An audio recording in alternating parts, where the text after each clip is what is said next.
what's up you guys, the Curious Owl here, and yes, I'm sitting on the floor in my bedroom because obviously you guys know by now my camera is broken, so this is what I decided to do this time with this video and several other videos that will be coming out soon. So anyway, today's tag is the Sims tag. Now this was actually one of the tags I did when I first started doing tags, probably few months after I started my channel. I'm not quite sure exactly when that time was, like when I started doing them, but this was actually one of the tags that I was tagged in to do originally from my friend Becca over at Bookworm Becca. Now I wasn't tagged by anyone to do this now, but I wanted to bring this back because now that it's been probably about a year and a half or so since I did this tag last, I figured that since I've read more books, maybe now I can have more answers that would be different now that I've taken some time to think on these things, and I've taken time to read more books that I think might fit some of these questions. So we will see if that's changed at all, but I'll let you guys know down in the description below what changed and if it did and how much it changed, because I'm really interested to see kind of how this happened. Anyway, so this was a tag that was created by Haley in Bookland, who's actually one of my favorite YouTubers for BookTube. I really like her a lot. I really liked this tag a lot when I first did it, and so I wanted to do it again to just do something fun. The first question is the original Sims, which is for the best author debut. I think the first debut that comes to my head that I've really enjoyed is Saving Death by R.L. M. Dean. I just did a review for this a couple weeks ago, and I really liked it a lot. I was surprised with how much I enjoyed the novel. This is actually her debut novel. The book just got released on Monday, November 5th, so if you guys haven't checked it out or the review, you guys need to go check it out right now because it's really, really good if you like kind of gothic-y, paranormal romances kind of thing. I was really skeptical going into it at first because it was something that was insta-lovey, but I realized that over the course of the book I was really starting to get into it, and it made me really excited for the second book and any other books that she is going to be coming out with in the future, because she has a really great writing style. It's very romantic and very aged for someone as young as she is, and I think it's something that's really interesting, and I would like to see more of that in the future. Question 2 is the Grim Reaper, the saddest character death. Now this may be a little spoilery for some of you guys, but after having reread the Beautiful Creatures original series, I realized that I think one of the worst deaths I've ever experienced was for the character Amma.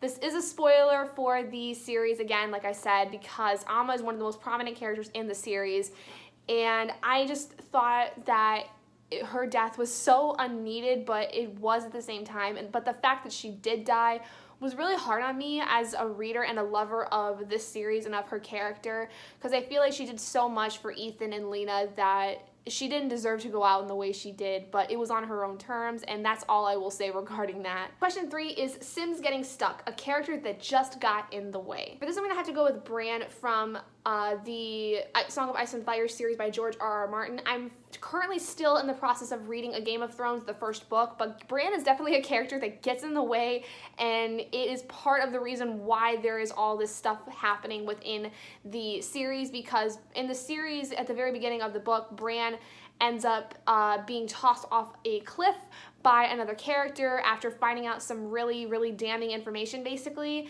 And it's like the whole reason a lot of stuff is happening within this world, and I wouldn't say he got in the way, basically just, you know, it was annoying, but he's gotten in the way because there's this secret that he is going to hopefully reveal if he ever wakes up from this coma he's in after being shoved off the cliff. And he's just a character that I think somebody else had thought was going to get in the way, and so they pushed him off the cliff because of it. Question 4 is Simlish, a book with amazing writing.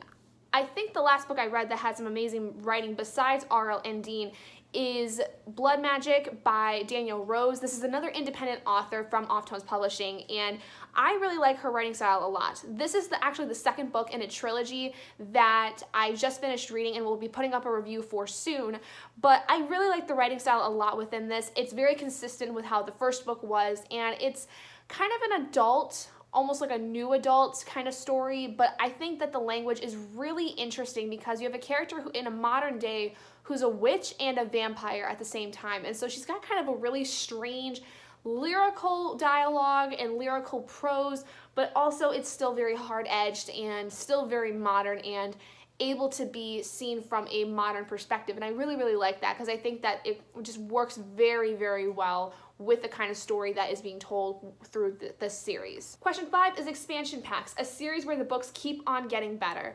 This one I'm gonna have to go with the first thing that comes off the top of my head, which is the Kissed by an Angel series by Elizabeth Chandler. This is a paranormal series dealing with a girl who basically has a guardian angel, and it is her boyfriend who was killed in an accident.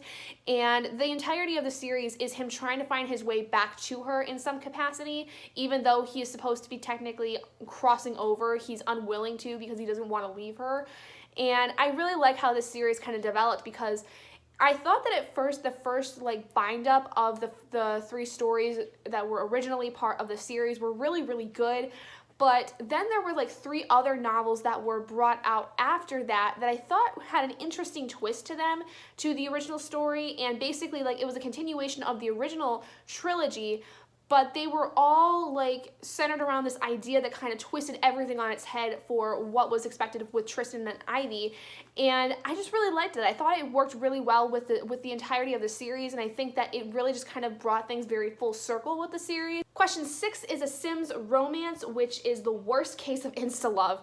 Oh my gosh, I could give you so many great examples of insta-love that I absolutely hate. I wouldn't even be able to tell you one in particular that I hate the most, but I just hate the trope insta-love so much that anytime I come across it in a book, I immediately have to knock it down at least a star, because I just don't see the point in insta-love. It does not make sense to me how you can have 2 characters that fall immediately in love and there is nothing else that can change that. Question 7 is Cheats, which is a book that was entirely unrealistic. The book I'm going to go with for this one is unrealistic in the sense that it definitely is not part of our modern world, and that's The Gunslinger by Stephen King, the first book in the Dark Tower series.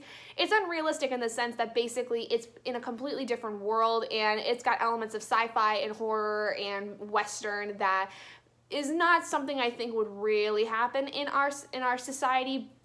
But it's still a really good book. I really liked it regardless of the fact. Question 8 is Needs Fulfillment, which is a character who made all the wrong decisions. The character I think who definitely makes a lot of wrong decisions throughout the book is the Detonator from Renegades by Marissa Meyer. I think that she is a huge aspect as to a lot of the problems within Renegades, and while that is a great way to kind of continue the problems within this society and really showcase how evil she is as a character, she just makes so many wrong decisions that I feel like could have easily been changed. Like, she could have easily have changed her mind if she was to have understood that what Nova was doing in the series was supposed to be helping them, but Detonator was very much kind of just wanting to speed things along and get things done. And I just don't think that that ended up really working out for her in the end. Question 9 is Error Code 12, which is a series that started off great but went downhill from there. Personally, I don't feel like I have found a series as of yet that has gone downhill after a few books. That might be just because I haven't read a lot of series, because I tend to like basically jump from book to book and from series to series, so I don't ever like read the entirety of one series at one time. And that is something that I think does hurt me in a lot of ways, but at the same time, I'm trying to get through like a lot of books. So I just don't feel like I found one as of yet.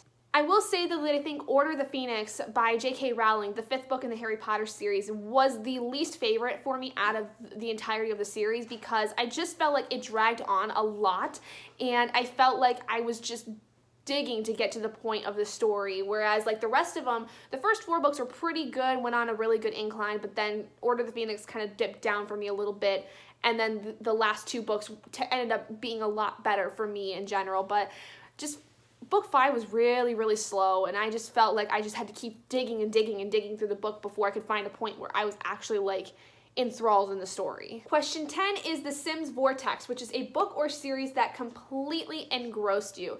I do have a couple series that I think really fit this bill. I think one of them is the Beautiful Creature series, and then the Kissed by an Angel series.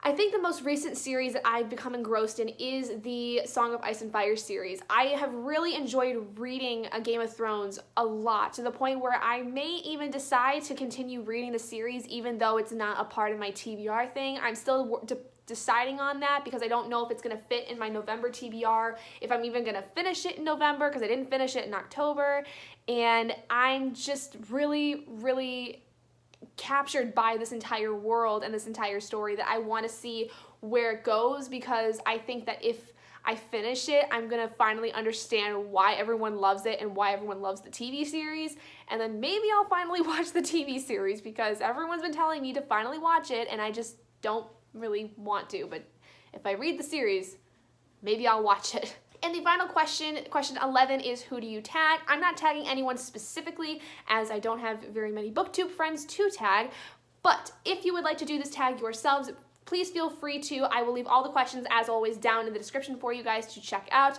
Or if you would like to tell me what your answers are for this tag, you can go ahead and leave a comment down below telling me what you would pick for these questions. And that's all I got for you guys today. If you guys did enjoy this video, please do give it a big thumbs up. And if you're not already and you'd like to be, hit the button down below and subscribe to become an owlet in our flock. And I will see all of you guys in my next video. Bye, guys.